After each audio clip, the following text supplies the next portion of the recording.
Après que ma mère a jeté ma valise dans les escaliers et m'a traité de « simple invité », je suis parti. Mais quand leur courant a été coupé, ma réponse les a laissés sans voix. Je m'appelle Jake, j'ai 26 ans, et jusqu'à il y a quelques mois, je vivais chez mes parents. Pas par choix, mais parce que j'essayais de les aider. Mon père avait été licencié l'année précédente et les heures de ma mère avaient été réduites, alors j'ai réemménagé pour contribuer.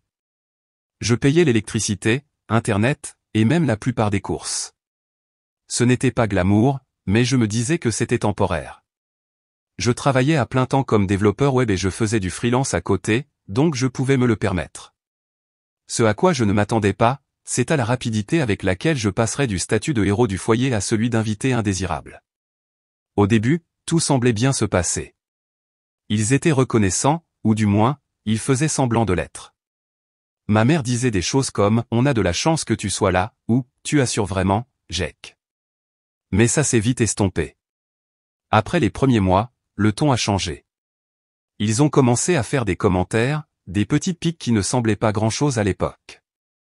Mon père disait « Tu es toujours devant cet ordinateur portable, tu n'es donc jamais ici, même si je payais la moitié des factures. » Ma mère marmonnait « Tu sais, tu vis toujours sous notre toit », si je ne répondais pas immédiatement à ses demandes. Pourtant, j'ai ignoré ça. Le stress fait faire des choses aux gens, pensais-je. Mais la situation n'a cessé de s'aggraver. J'achetais des courses, avec mon propre argent, remarquez bien, et j'étiquetais quelques trucs que j'aimais garder pour moi. Le lendemain, disparu. Aucune explication, juste un haussement d'épaule de ma mère et un « Ne sois pas égoïste, Jake ». Un soir, je suis rentré tard du travail et j'ai trouvé mon père utilisant mes écouteurs à réduction de bruit, ceux que j'utilise pour mes réunions de freelance. Il traînait là, a-t-il dit. Quand je lui ai demandé s'il vous plaît, il s'est moqué, tu agis comme si toute cette maison t'appartenait. Encore une fois, je n'ai rien dit. C'était peut-être mon erreur. Je suis resté silencieux trop longtemps. Puis est venu le vrai coup dur. C'était un vendredi soir, je m'en souviens parce que j'étais déjà mentalement déconnecté après une longue semaine de réunion. J'ai franchi la porte, épuisé, et j'ai été accueilli non pas par un « Salut, comment s'est passée ta journée ?» mais par une véritable conférence. Ma mère se tenait au bas des escaliers, les bras croisés, les yeux plissés. « Il faut qu'on parle », a-t-elle dit. Or, la version de « parler » de ma mère ressemble plus à un contre-interrogatoire de tribunal. Elle a commencé à m'accuser d'être irrespectueux, d'agir comme si j'étais le propriétaire des lieux, de ne pas faire ma part. J'étais abasourdi. « De quoi tu parles ?» ai-je demandé. « Je paie la moitié des factures, j'achète la nourriture, je ne vous ai même rien demandé. » Et c'est là qu'elle m'a coupé. « Tu n'es qu'un invité dans cette maison, Jake. N'agis pas comme si tu étais chez toi ici. » Ces mots m'ont frappé comme une gifle. Invité ? Après tout ce que j'avais fait ? J'ai ouvert la bouche pour dire quelque chose, n'importe quoi, mais je n'en ai même pas eu l'occasion. Elle a attrapé ma valise dans le placard du couloir, celle que je gardais prête pour mes voyages professionnels, et l'a jetée dans les escaliers. Elle a rebondi sur la dernière marche et a atterri avec un bruit sourd près de mes pieds. « Va loger quelque part où on veut de toi », a-t-elle dit, comme si elle chassait un étranger au lieu de son propre fils. Je l'ai regardée, stupéfait. Mon père se tenait juste derrière elle, les bras croisés, sans dire un mot. Son silence disait tout. Je n'ai pas discuté. Je n'ai pas crié. J'ai juste ramassé la valise, je suis monté à l'étage et j'ai commencé à faire mes bagages. Je n'avais pas grand-chose, juste des vêtements, mon matériel informatique, quelques livres. Mais c'était surréaliste. J'ai tout emballé en silence pendant que mon cœur battait la chamade dans ma poitrine. Je n'étais pas encore en colère, j'étais juste engourdi. Je n'arrêtais pas de penser, est-ce que c'est vraiment arrivé ? Est-ce qu'ils m'ont vraiment jeté dehors comme ça ? Cette nuit-là, j'ai discrètement chargé toutes mes affaires dans ma voiture. Je n'ai pas claqué les portes, je n'ai même pas allumé les lumières de l'allée. Je suis juste parti, j'ai conduit jusqu'à un hôtel voisin et j'ai réservé une chambre pour quelques nuits. Je n'avais pas encore de plan, je savais juste que je ne pouvais pas y retourner. Pas après ça. Le lendemain matin, la colère a commencé à monter. J'ai ouvert mon téléphone et j'ai regardé mon application bancaire. Paiements automatiques. Chaque mois, j'avais couvert leur électricité, Internet et la moitié de la facture d'épicerie. des centaines de dollars, partis comme sur des roulettes. Pas de merci, pas de reconnaissance. Juste des insultes et une valise dans les escaliers. Alors, je les ai suspendus. Tous. L'électricité, coupée de mon compte. Internet, annulé. Le budget des courses, réaffecté à mon propre réfrigérateur, ou que j'atterrisse ensuite. Je ne leur ai rien dit. Je n'en avais pas besoin. Ils le découvriraient bien assez tôt. Pendant un certain temps, ce fut le silence radio.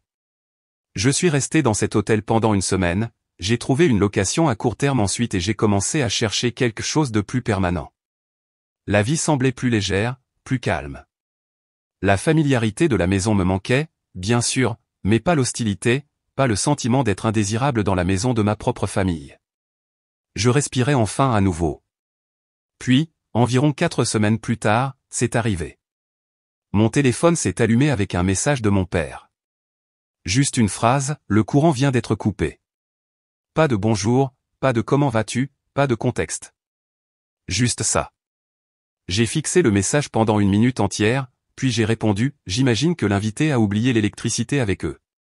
Et j'ai mis mon téléphone en silencieux. Le lendemain matin, j'avais 15 appels manqués. 8 de mon père, 4 de ma mère. Le reste était un mélange de ma sœur, de 2 de mes tantes et de quelques parents éloignés dont je n'avais pas eu de nouvelles depuis des mois. Apparemment, la nouvelle de la grande panne de courant de la banlieue de nulle part s'était propagée dans le réseau familial plus vite que prévu. Au début, je n'ai même pas vérifié les messages vocaux. Je savais ce qu'ils diraient avant même d'appuyer sur lecture, confusion, reproche, accusation, peut-être quelques phrases culpabilisantes saupoudrées ici et là. J'avais grandi avec ces tactiques, l'appât émotionnel était pratiquement une seconde langue dans mon foyer. Mais après tout ce qui s'était passé, j'en avais fini de traduire. Finalement, j'en ai écouté un, juste par curiosité. C'était ma mère. Sa voix était aiguë, survoltée. « Jake, ce n'est pas drôle. Ton père a dû s'asseoir dans le noir hier soir. On n'a même pas pu charger nos téléphones.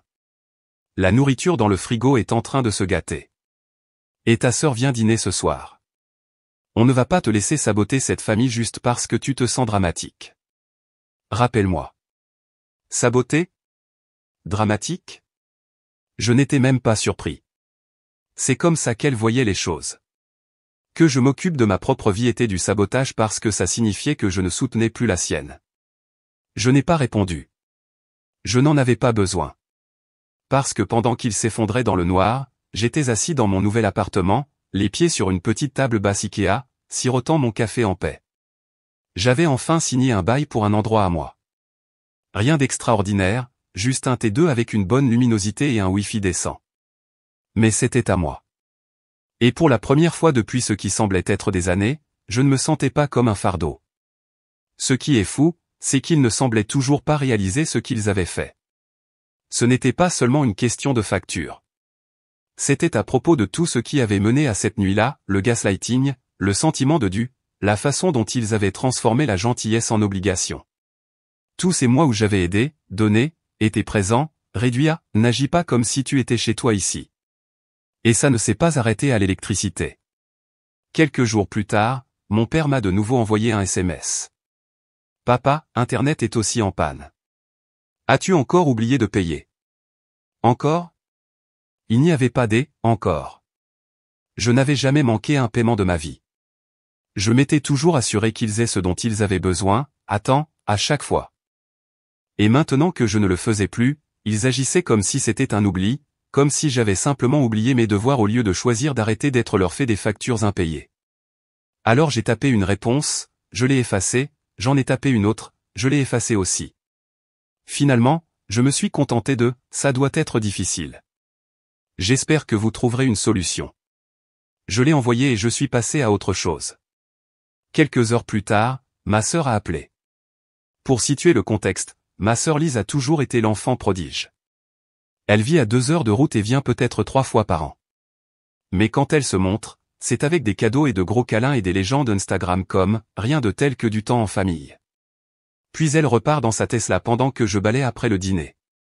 Elle n'a pas appelé pour prendre de mes nouvelles, non. Pas de « salut Jake, comment vas-tu ?» Juste direct au but. Qu'est-ce qui se passe, bon sang, a-t-elle lancé. Pourquoi maman et papa disent que tu as coupé leur courant et leur Wi-Fi? Tu les punis sérieusement juste parce que tes sentiments ont été blessés? Mes sentiments blessés? J'ai pris une profonde inspiration. Lise, ils ont jeté ma valise dans les escaliers et m'ont dit d'aller là où on voulait de moi. Alors c'est ce que j'ai fait. Il y a eu un silence à l'autre bout du fil. Puis un ricanement. Tu es tellement dramatique. Voilà, encore une fois, le mot de l'heure. Je n'ai pas discuté. J'ai juste dit, écoute, je ne paie pas pour des gens qui ne me respectent pas. Si ça fait de moi le méchant dans leur histoire, qu'il en soit ainsi.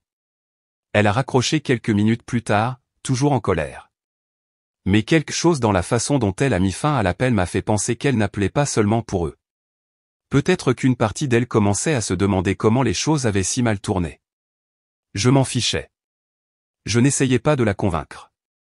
J'en avais fini d'essayer de convaincre qui que ce soit. Quelques jours de plus ont passé. Un autre message vocal de ma mère. Celui-ci plus calme, moins en colère. Jake, je ne sais pas ce qui se passe avec toi, mais ce n'est pas toi. On ne quitte pas sa famille comme ça.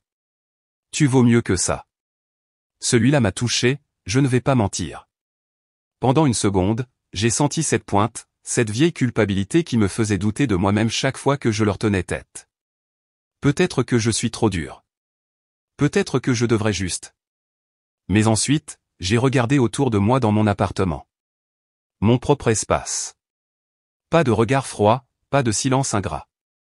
Juste la paix. Et je me suis souvenu. Ce n'est pas moi qui suis parti. Ce sont eux. Ils m'ont jeté dehors, m'ont traité d'invité, m'ont fait sentir comme un fardeau pour les avoir aidés à survivre. Tout ce que j'ai fait, c'est arrêter de combler le trou qu'ils continuaient de creuser. Ce n'était pas ma responsabilité de masquer leur fierté ou de payer pénitence pour être l'enfant qu'ils ne savaient pas apprécier. Ce week-end-là, j'ai finalement bloqué leur numéro. Non par dépit, mais par instinct de survie. J'avais besoin d'espace, de temps, de calme. J'ai laissé une note sur notre ancien groupe de discussion familiale avant de partir pour de bon, merci pour le rappel.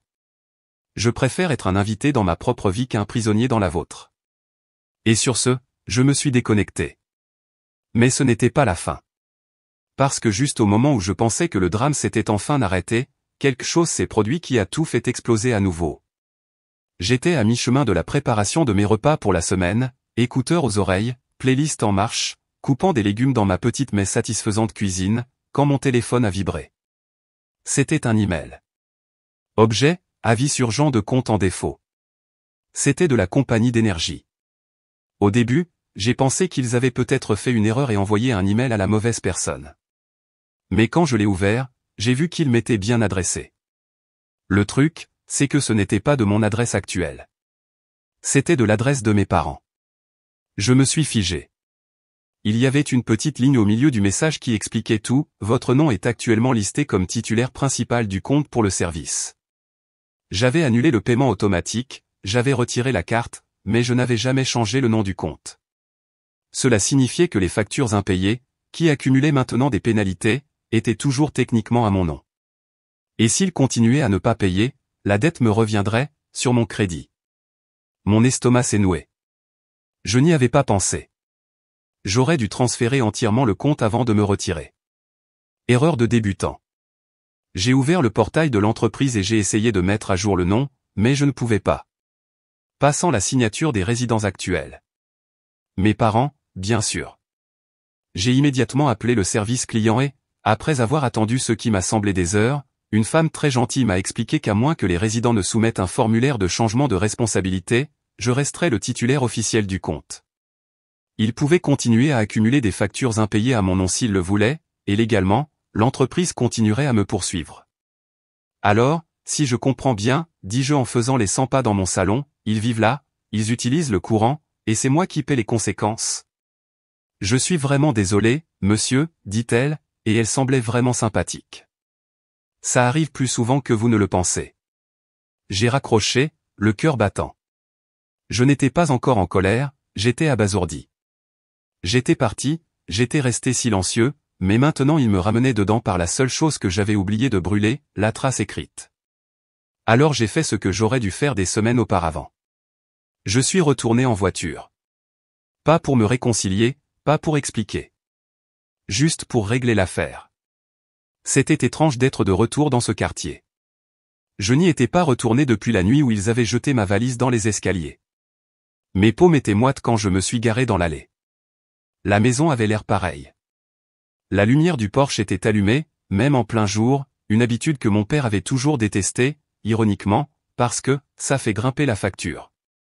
Je me suis approché de la porte et j'ai frappé. Rien. J'ai frappé à nouveau, cette fois plus fort. Finalement, j'ai entendu des pas. La porte s'est ouverte et ma mère se tenait là, les bras croisés, les yeux plissés, comme si elle attendait quelqu'un qu'elle n'aimait pas. « Qu'est-ce que tu veux ?» demanda-t-elle sèchement. J'ai brandi le formulaire de la compagnie d'électricité. « Tu dois signer ça. Tu utilises le courant, tu vis ici, tu prends tes responsabilités. » Elle a jeté un coup d'œil au papier comme s'il était offensant. « Je ne signe rien tant que tu ne m'expliques pas pourquoi tu agis comme ça. » C'en était trop. C'était le moment. La frustration a débordé. Tout le ressentiment silencieux, la culpabilisation, le sentiment de dû, tout a afflué dans ma poitrine et est sorti avant que je puisse m'arrêter. Pourquoi j'agis comme ça? Tu m'as dit que j'étais juste un invité. Tu m'as jeté dehors comme si j'étais un chien errant. Et maintenant tu veux que je prenne le blâme pour la facture d'électricité que tu ne paies pas? Elle a semblé décontenancée, mais s'est vite reprise. Ne déforme pas les choses. On ne t'a jamais dit de partir. Tu as choisi de partir. Et maintenant tu essaies de nous punir en nous coupant les vivres et en nous faisant passer pour des mauvais payeurs aux yeux de la famille. Non, dis-je, la voix ferme. Vous m'avez dit de partir. Vous avez dit, va loger quelque part où on veut de toi. Alors c'est ce que j'ai fait. Et maintenant, je vous dis, prenez vos responsabilités. Ce n'est pas de la vengeance, ce sont des conséquences. Je lui ai tendu à nouveau le formulaire. Elle ne l'a pas pris. Derrière elle, j'ai vu mon père apparaître dans le couloir, les bras croisés, observant. Bien sûr. Jake, dit-il, tu réagis de manière excessive. Tu n'avais pas à tout couper et à rendre les choses plus difficiles qu'elles ne devaient l'être. J'ai ri, un rire amer et court. Je n'ai pas rendu les choses difficiles. Je les ai rendues justes. Vous voulez utiliser les lumières, le frigo, le Wi-Fi? Vous payez pour ça. C'est comme ça que fonctionne l'âge adulte. C'est comme ça que fonctionne le respect. Ma mère a soufflé. Il s'agit de plus que de factures. Tu es en train de briser cette famille. Signez-le, dis-je en reculant. Vous l'avez brisé la nuit où vous m'avez fait sentir que je n'étais rien de plus qu'un locataire dans ma propre maison. J'ai posé le formulaire sur le seuil de la porte et je me suis tourné pour partir. Signez-le ou non. Mais si vous ne le faites pas, la prochaine pénalité de retard sera pour vous, pas pour moi. En m'éloignant, je pouvais l'entendre appeler mon nom, mais je ne me suis pas arrêté. Je n'ai pas regardé en arrière. Je suis monté dans ma voiture et je suis parti, le cœur battant, mais me sentant plus léger à chaque kilomètre. Et pendant un certain temps, je n'ai pas su ce qu'il déciderait. Jusqu'à une semaine plus tard, quand j'ai reçu un email de la compagnie d'électricité, responsabilité du compte transféré. Aucun message de mes parents, aucune excuse, aucune reconnaissance. Juste le silence. Mais alors, le silence était tout ce que j'avais toujours voulu.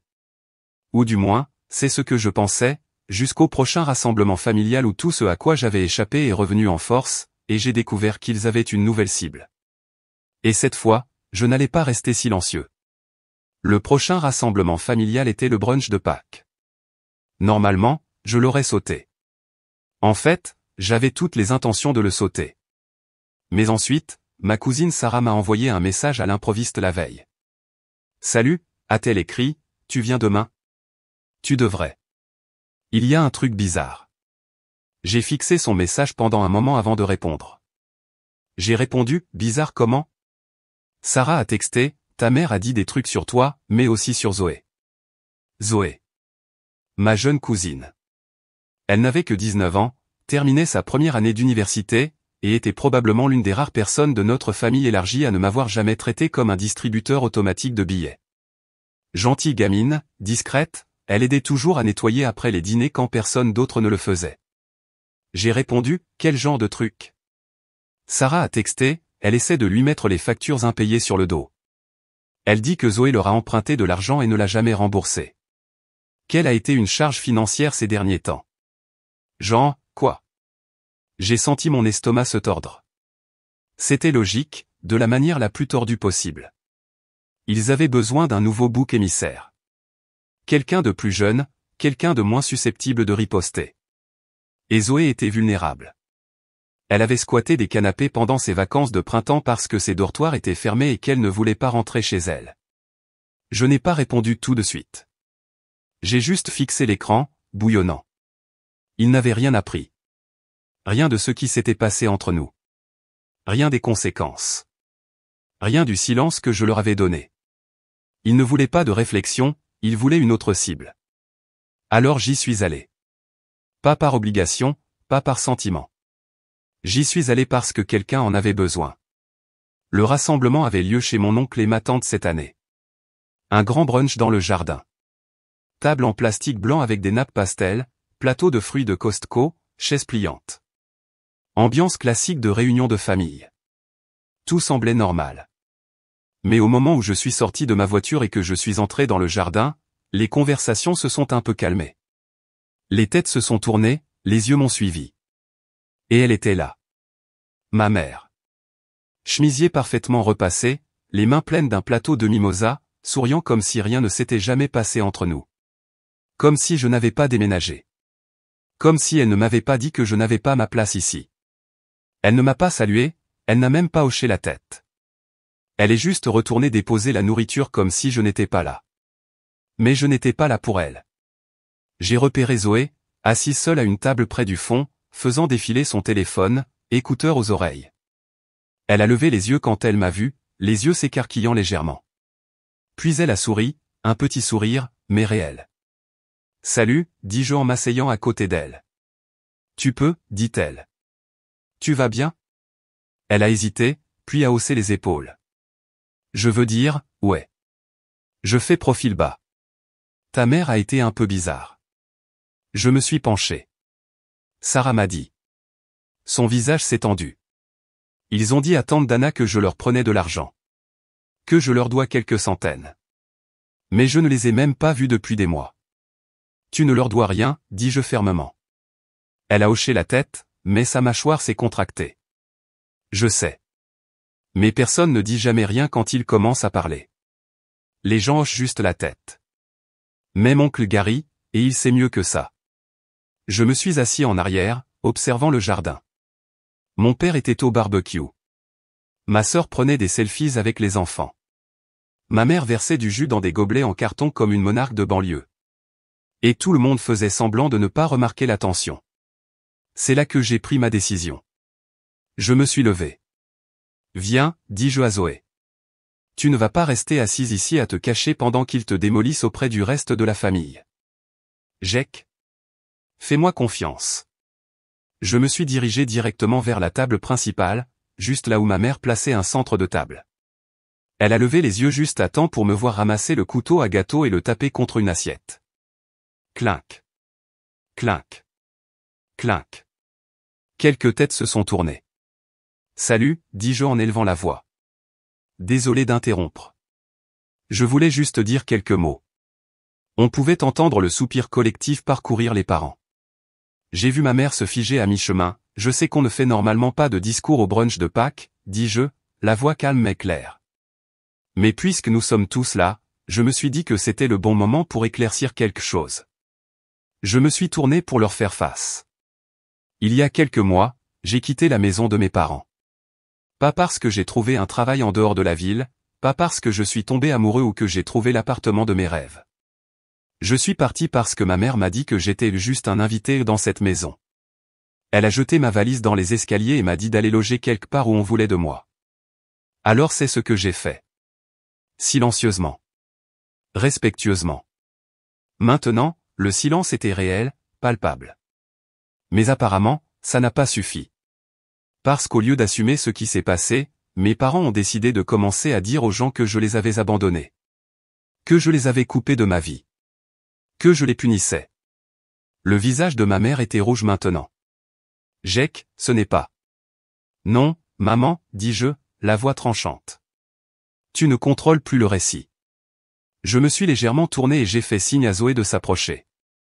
Elle a hésité, puis s'est levée et m'a rejoint. J'ai posé une main sur son épaule.